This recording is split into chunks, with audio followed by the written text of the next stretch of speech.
নেত্রকোনায় ঘটনাস্থলে আছেন সহকর্মী আলপনা বেগম, সরাসরি যাচ্ছে তার কাছে। এই যে নেত্রকোনা জেলার যে এই জামাটি গ্রামে সদর উপজেলার যে এই হত্যাকাণ্ড ঘটেছে, তো এখানকার যে এই দুজাহান, যিনি এই মৌগাতি ইউনিয়নের ইউপি সদস্য ছিলেন সাবেক, এবং বিএনপির ওয়ার্ডের সদস্য ছিলেন, তিনি গতকালকে যখন জেলা কাউন্সিল শেষ করে তিনি বাড়ি ফিরছিলেন, তখন তার সাথে মোটরসাইকেলে ছিলেন যে মাতু নামের একজন মোটরসাইকেল চালাচ্ছিলেন, তার পিছনে তিনি বসা ছিলেন।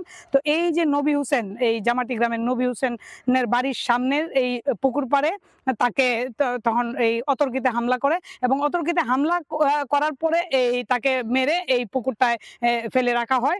পরবর্তীতে তার সাথে যে মাতু ছিলেন, সেই মাতু নেতৃত্বে আরো কিছু মানুষ নিয়ে ওই রফিকের বাড়িতে, নূর মোহাম্মদের বাড়িতে হামলা চালালে নূর মোহাম্মদ নামের একজন আহত হয়, এবং পাশাপাশি আরো যারা গ্রামের এবং বাড়ি ঘরের মানুষ এসে এই হামলায় একত্রিত হয়, এবং তখন দেখা যায় যে মনোয়ারা নামের যে ওই নূর মোহাম্মদের মা এবং রফিক এবং নূর মোহাম্মদ তিনজন এই আহত হলে নূর মোহাম্মদকে ডাক্তার মৃত ঘোষণা করেন।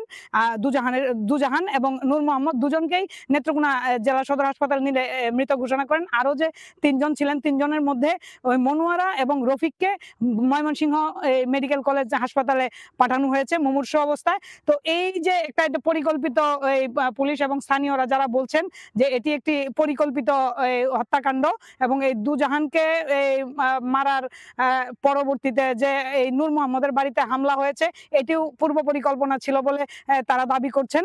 কারণ এখানকার যে যার কথাটা আসছে, যিনি মাতু, তিনি হচ্ছে এর আগে একটি এই মামলা, এই সমিতির অর্থ আত্মসাতের মামলায় আসামি ছিলেন, এবং নূর মোহাম্মদ ছিলেন ওই মামলার সাক্ষী।